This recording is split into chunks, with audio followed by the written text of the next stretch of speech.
ഗുണ്ടാ നേതാവിനെ വെട്ടിക്കൊലപ്പെടുത്തിയ കേസിൽ ഒന്നാം പ്രതിയായ മറ്റൊരു ഗുണ്ടാ നേതാവ് വെട്ടേറ്റ് മരിച്ചു.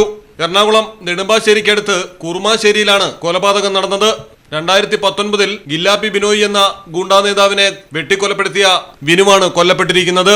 ഗുണ്ട കുടിപ്പകയാണ് കൊലപാതകത്തിന് പിന്നിലെന്നാണ് പോലീസ് പ്രാഥമികമായി സംശയിക്കുന്നത്.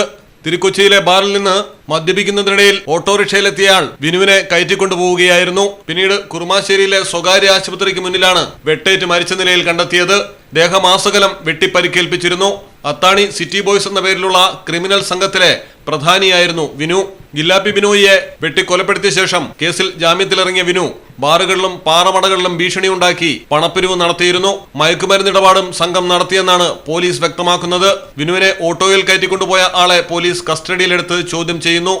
മലയാളം ടെലിവിഷൻ, കൊച്ചി. ഇനി നിങ്ങളുടെ വീടുകൾക്കും കെട്ടിടങ്ങൾക്കും മരത്തിനേക്കാൾ വിലക്കുറവിലും മരത്തെ വെല്ലും കരുത്തുമായി ഫെയർടെക് സ്റ്റീൽ വിൻഡോ ആൻഡ് ഡോർസ്. ഫെയർടെക്കിന്റെ മാത്രമായി പ്രത്യേകതകൾ: ഹൈ ക്വാളിറ്റി GA ഷീറ്റിൽ നിർമ്മിക്കുന്നവ, തിരഞ്ഞെടുക്കുവാൻ ആകർഷകമായ ഡിസൈനുകൾ, വിവിധങ്ങളായ അളവുകളിൽ ലഭ്യമാകുന്നു, ഏതു കാലാവസ്ഥയും അതിജീവിക്കുന്നു. ഫ്രെയിമുകൾക്ക് അധിക ചെലവുകളില്ല, ഫിറ്റ് ചെയ്യാൻ വളരെ എളുപ്പം. ഇനി ഫെയർടെക് പ്രൊഡക്റ്റുകൾ ഉപയോഗിക്കൂ, സമയവും സമ്പത്തും ലാഭിക്കൂ. ഫെയർടെക് സ്റ്റീൽ വിൻഡോ ആൻഡ് ഡോർസ്.